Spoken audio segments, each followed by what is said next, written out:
எல்லாரும் எப்படி இருக்கீங்க? I hope you are doing good. And இந்த வீடியோவில் நம்ம என்ன பார்க்க போகிறோன்னா, எனக்கு இந்தியா டு ஸ்வீடன் வந்த கொரியரோட எக்ஸ்பீரியன்ஸ் பற்றி பார்க்கலாம். நான் ஆல்ரெடி போஸ்ட் நோட் பற்றி ஒரு ஷார்ட்ஸ் போட்டிருக்கேன். பார்த்தவங்க ஓகே, பார்க்காதவங்க கண்டிப்பாக போய் பார்த்துட்டு வாங்க. அண்டு நான் வந்து இந்தியன் போஸ்ட் மூலியமாக தான் இது வரைக்கும் பார்சல்ஸ் அனுப்ப சொல்லியிருந்தேன். நான் மற்ற ப்ரைவேட் கொரியர் கம்பெனிஸ் கிட்ட பேசின வரைக்கும் எனக்கு இந்தியன் போஸ்ட் தான் சீப்பாக இருந்துச்சு. நாமக்கல் டு ஸ்வீடன் வந்து நான் சொல்லிட்டு இருக்கிறது இது வந்து எனக்கு எப்படின்னா கேஜிக்கு 750 சம்திங் சொன்னாங்க. இதே நீங்கள் பல்காக அனுப்பணுன்னா லைக் 10 kg 4000 அப்படின்னாங்க. எனக்கு பல்காக அனுப்புறது வந்து ஓகேவா பட்டுச்சு. ஸோ எங்கள் வீட்லேயுமே மோஸ்ட்லி பல்காக தான் அனுப்புவாங்க. லைக் 15 kg 20 kg அந்த மாதிரி தான் அனுப்புனாங்க. ஸோ எனக்கு இது பெஸ்ட்டாக இருந்துச்சு. அண்டு இது வந்து நான் 10 டேஸில் டெலிவர் ஆகிறதுக்கு சொல்கிறேன். இதே உங்களுக்கு 7 டேஸில் டெலிவர் ஆகணுன்னா எக்ஸ்ட்ரா ஒரு 200 பே பண்ணுற மாதிரி இருக்கும். நான் இது வரைக்கும் 10 டேஸில் மட்டும்தான் இது வரைக்கும் வாங்கிட்டு இருக்கேன். இது வந்து எனக்கு நாமக்கல் டு ஸ்வீடனுக்கு சொல்கிறேன். இது ஈரோட்லேருந்து என் ஹஸ்பண்ட் சைட்லேருந்து ஒரு டைம் அனுப்பும்போது என்ன ஆயிடுச்சுன்னா, அவங்க கேஜிக்கு 1000 சம்திங் சொன்னாங்க. அது எனக்கு கன்வீனியண்ட்டாக இல்லை. இப்போ என் எக்ஸ்பீரியன்ஸுக்கு வரலாமா? எனக்கு ஃபஸ்ட் டைம் வந்து வீட்டில் போஸ்ட் பண்ணது வந்து கரெக்டாக 10th டே எனக்கு வீட்டில் வந்து டெலிவர் பண்ணிட்டாங்க. செகண்ட் டைம் என்ன ஆயிடுச்சுன்னா, நாங்கள் டெலிவர் பண்ணும்போது வீட்டில் இல்லை. ஸோ அதனால் நாங்கள் பக்கத்தில் இருக்க சூப்பர் மார்க்கெட்டில் வச்சுருக்கோம், வந்து எடுத்துக்கோங்க அப்படின்ட்டாங்க. இந்த சூப்பர் மார்க்கெட்னு நம்ம கண்டுபிடிக்கணுன்னாலும் சரி, அந்த பொருளை நம்ம வாங்கணுன்னாலும் சரி, நமக்கு ட்ராக்கிங் ஐடி வேணும். இந்தியன் போஸ்ட்டில் கொடுக்குற ட்ராக்கிங் ஐடி வந்து கிளியராக இருக்காது. நாங்கள் மறுபடியும் போஸ்ட் ஆஃபீஸில் போய் கேட்டால் அவங்கக்கிட்ட ப்ராப்பர் ரெஸ்பான்ஸ் இல்லை. ஏன்னா அந்த அவங்கனாலேயே அந்த திருப்பி அந்த ட்ராக்கிங் ஐடி என்னென்னு கிளியராக சொல்ல முடியாது. நாங்கள் மறுபடியும் நாங்களாக ஒவ்வொரு நம்பராக கெஸ்ட்டில் போட்டு சூப்பர் மார்க்கெட்டை கண்டுபிடிச்சி போய் பார்சல் வாங்கணும். நாங்கள் அன்றைக்கி போய் அந்த பார்சல் வாங்கலைன்னா அகைன் அதை அவங்க இந்தியாவுக்கு தான் ரிட்டர்ன் பண்ணியிருப்பாங்க. பிகாஸ் இங்கே சூப்பர் மார்க்கெட் வந்து 3 days தான் வச்சுருப்பாங்க. அதுக்குள்ளே நம்ம எடுக்கணும். அப்படி எடுக்கலைன்னா அவங்க அகைன் இந்தியாவுக்கு அனுப்பிடுவாங்க. ஸோ அது ஒரு ஃபஸ்ட் எக்ஸ்பீரியன்ஸு.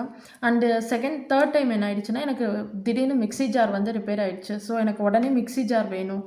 அப்போ வந்து நாங்கள் ஈரோட்லேருந்து அனுப்ப சொல்லும் போது போஸ்ட் ஆஃபீஸ் வந்து 8 kgக்கு 8000 கேட்டாங்க. ஸோ எங்களுக்கு அது காஸ்ட்லியாக தெரிஞ்சிச்சு. ஸோ அப்புறம் அகைன் நாங்கள் டிஹெச்எல் மூலியம் தான் அனுப்புனாங்க. அதுவுமே காஸ்ட்லி. டிஹெச்எல்லில் வரும்போது என்ன ஆயிடுச்சுன்னா, நான் இங்கே கஸ்டம் பே பண்ண வேண்டியதாக இருந்தது. லைக் நம்ம ஊர் காசுக்கு நான் ஒரு 1000 பே பண்ணேன். மற்ற லைக் என் பார்சல் 8 kgனாலும் 1000 இல்லை எப்பயுமே அவங்க ஸ்டாண்டர்டாக வச்சுருக்க அமௌண்ட் 1000 அது எனக்கு தெரியல. ஸோ பட் இந்த டைம் நாங்கள் வந்து 1000 பே பண்ணோம். எனக்கு இது கஸ்டம் பே பண்ணுறதுமே புதுசாக இருந்துச்சு. ஏன்னா இந்தியன் போஸ்ட்டில் வரும்போது நாங்கள் கஸ்டம்ஸ் பே பண்ண மாட்டோம். டிஹெச்எல்லில் வந்து நான் கஸ்டம்ஸ் பே பண்ணேன். அதுவுமே ஒரு ஒன் ஆஃப் த எக்ஸ்பீரியன்ஸாக சொல்லுவேன். அடுத்த டைம் இந்தியன் போஸ்ட்டில் அனுப்ப சொல்லலான்னு பார்த்தப்போ என்ன ஆயிடுச்சுன்னா, போஸ்ட் ஆஃபீஸில் வந்து என்ன சொல்லிட்டாங்கன்னா, மசாலா ஐட்டம்ஸ் வந்து பேக்டு லைக் சக்தி ஆச்சி தான் விடுவோம், ஹோம்மேட் மசாலாஸ் விட மாட்டோம் அப்படின்ட்டாங்க. ஏன்னா ஹோம்மேட் மசாலாஸ் விடணும்னா ஃபுட் இன்ஸ்பெக்டர்கிட்ட லெட்டர் வாங்கிட்டு வாங்க அப்படின்ட்டாங்க. ஃபுட் இன்ஸ்பெக்டர்கிட்ட போய் கேட்டால் அவங்க இந்த ப்ராடக்ட்டை நாங்கள் லேபில் கொடுத்து டெஸ்ட் பண்ணிவிட்டு அதுக்கப்புறம் தான் நாங்கள் லெட்டர் தருவோம்னாங்க. அதுக்கு வந்து மோர் தென் 4 to 5 days ப்ராசஸ் ஆகும் அப்படின்னாங்க. ஸோ எனக்கு உடனே வேணுன்றனால நாமக்கல் ஒரு கொரியர் கம்பெனி மூலியமாக அனுப்புனாங்க. ப்ரைவேட் கம்பெனி தான். அவங்க வந்து எனக்கு இன்னுமே சீப்பாக இருந்தாங்க. லைக் கேஜிக்கு 630 சம்திங் தான் வாங்கினாங்க. அண்ட் அவங்களோட பேக்கிங்குமே சூப்பராக இருந்துச்சு. லைக் மேலே கீழெல்லாம் அட்டைப்பட்டியில் பபிள் ஷீட் போட, ஒவ்வொரு டப்பாவுக்குமே தனியாக பபிள் ஷீட் போட்டிருந்தாங்க. ஸோ நல்லாவே இருந்துச்சு. எப்பயுமே எனக்கு இந்தியன் போஸ்ட்டில் வந்து ஹோம்மேட் மசாலா வந்து ஒரு பிளாஸ்டிக் பாக்ஸில் போட்டு கொடுப்பாங்க. அது வந்து எப்பயுமே உடஞ்சி அந்த பிளாஸ்டிக் பாக்ஸ் என்னால் யூஸே பண்ண முடியாது. பட் இந்த டைம் எல்லா பிளாஸ்டிக் பாக்ஸுமே உடையவே இல்லை. அவங்க பேக்கிங்கை நான் ரொம்பவே பிடிச்சிருந்துச்சி. நீட்டாகவே இருந்தது. அட்டைப்பட்டியுமே எந்த டேமேஜுமே ஆகலை. ஆனால் அவங்க வந்து 15 days ஆகும்னாங்க. எனக்கு 15 days ஓகேவா பட்டுச்சு. இவ்வளோ கம்மி அமௌண்ட் நம்ம கொடுக்கும்போது 15 days ஆகுன்றது ஓகேவாக இருந்தது. பட் என்ன ஆயிடுச்சுன்னா, ஒவ்வொரு கண்ட்ரிலையுமே கஸ்டம்ஸ்க்கு ரொம்ப நாள் வெயிட் பண்ண வேண்டியதாகிடுச்சு. ஸோ 15 daysன்றது மோர் தென் 20 days மேலே போச்சு. நான் அப்புறம் அர்ஜ் பண்ணி ஒரு 20th day தான் சம்திங் எனக்கு இங்கே வந்தது. போஸ்ட் நோட் மெயின் பிரான்ச் வந்தோடனே எனக்கு ஒரு மெசேஜ் வந்துச்சு. லைக் உங்கள் பார்சல் இங்கே இருக்குது, நாங்கள் நாளான்னைக்கு டெலிவர் பண்ணுறோம் அப்படின்னு. அன்றைக்கி வந்து நான் கரெக்டாக பாரிஸ் போகிறேன். ஸோ என்னால் அந்த பார்சலை ரிசீவும் பண்ண முடியாது. அப்புறமா அவங்க ஒரு 3 days தான் சூப்பர் மார்க்கெட்டில் வச்சுருப்பாங்க. அதுக்கப்புறம் அவங்க இந்தியாவுக்கு அனுப்பிடுவாங்க. நான் 3 daysல இந்தியா அகைன் பாரிஸ்லேருந்து நான் ரிட்டனும் வரமாட்டேன். ஸோ அப்புறம் என்ன பண்ணேன்னா, இல்லை எனக்கு முன்னாடி நாள் கொடுங்க அப்படின்ட்டு நான் கஸ்டம்ஸ்க்கு கால் பண்ணி கேட்டு பார்த்தேன். அவங்க வந்து முடியாதுன்ட்டாங்க. அதுக்கப்புறம் நானும் என் ஹஸ்பண்டும் தான் 2 hours ட்ராவல் பண்ணிவிட்டு மெயின் பிரான்ச்லேயே போயிட்டு அந்த பார்சலை எடுத்துகிட்டு வந்தோம். பார்சல் வந்து 25 kg, அதுவும் அட்டைப்பட்டி. நம்ம பேக்காக இருந்தால் கூட தூக்கிட்டு வந்துடலாம் சம்ஹவ். இது அட்டைப்பட்டி பஸ்ஸில் 2 hours அகைன் திருப்பி கொண்டு வரதுக்குள்ளே போதும்னு ஆயிடுச்சு. So this is the most worst எக்ஸ்பீரியன்ஸ்னே சொல்லலாம். இப்போ வந்து நம்ம என்னென்ன திங்ஸை கொரியரில் அனுப்ப முடியாதுன்னு பார்க்கலாம்.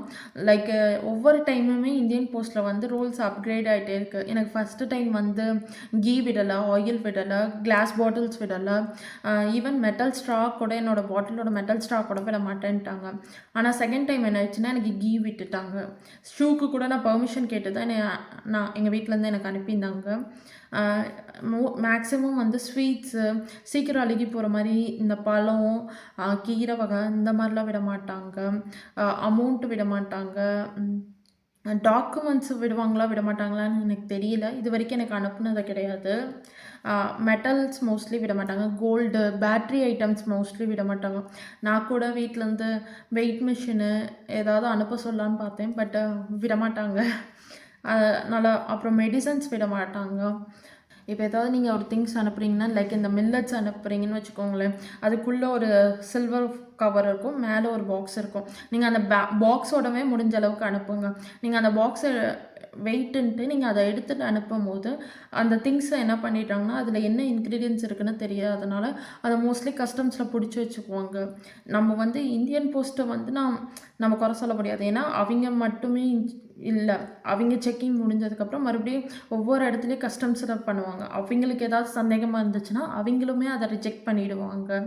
ஸோ நம்ம எல்லாத்துக்குமே ஏற்ற மாதிரி தான் திங்ஸ் அனுப்பணும். அண்டு சில டைம் ஊறுகாய் விடுறாங்க, சில டைம் ஊறுகாய் விட மாட்டேங்கிறாங்க. எனக்கு கரெக்டாகவே தெரியல. ஒவ்வொரு டைமும் அவங்க ரூல்ஸ் மாறுது. அண்டு போஸ்ட் ஆஃபீஸில் ஒரே ஒரு அட்வான்டேஜ், அவங்க கண்ணு முன்னாடி தான் நம்ம வந்து எல்லாமே அவங்க செக் பண்ணதுக்கப்புறம் தான் பேக் பண்ண முடியும். ஸோ அதனால் அவங்க எதாவது விடுறாங்க, எதாவது விடலன்றது அங்கே நமக்கு தெரிஞ்சிடும். ஷார்ப் இன்ஸ்ட்ருமெண்ட்ஸும் விட மாட்டாங்க. எனக்கு ஒரு டைம் கட்டிங் பிளேட் இந்த மாதிரிலாம் அனுப்ப பார்த்தாங்க. அதெல்லாம் விடவே மாட்டேன் அப்படின்னு சொல்லிட்டாங்க. சில டைம் எனக்கு கயிறு விட்டாங்க இந்த ஸ்க்ரீன்லாம் போடுறதுக்கு, சில டைம் விட்டாங்க. ஸோ நான் ஃபேஸ் பண்ண மாதிரி யாராச்சும் கொரியர்ஸில் வந்து ஏதாவது ப்ராப்ளம்ஸ் ஃபேஸ் பண்ணியிருக்கீங்களா? அது என்னன்ட்டு கமெண்ட் பண்ணுங்கள். அண்டு ஏதாவது டவுட் இருந்துச்சுன்னா ப்ளீஸ் டிஎம் மீ. அண்டு இந்த மாதிரி ஏதாவது எனக்கு டிப்ஸ் தரலாம். லைக் இல்லை நீங்கள் இப்படி அனுப்பி பாருங்கள், இல்லை இந்த கொரியர் மூலியமாக அனுப்பி பாருங்கள், அந்த மாதிரி ஏதாவது உங்களுக்கு டிப்ஸ் இருக்குன்னா ப்ளீஸ் கமெண்ட் பண்ணுங்கள். So okay, bye. See you in the next video. Please subscribe my channel.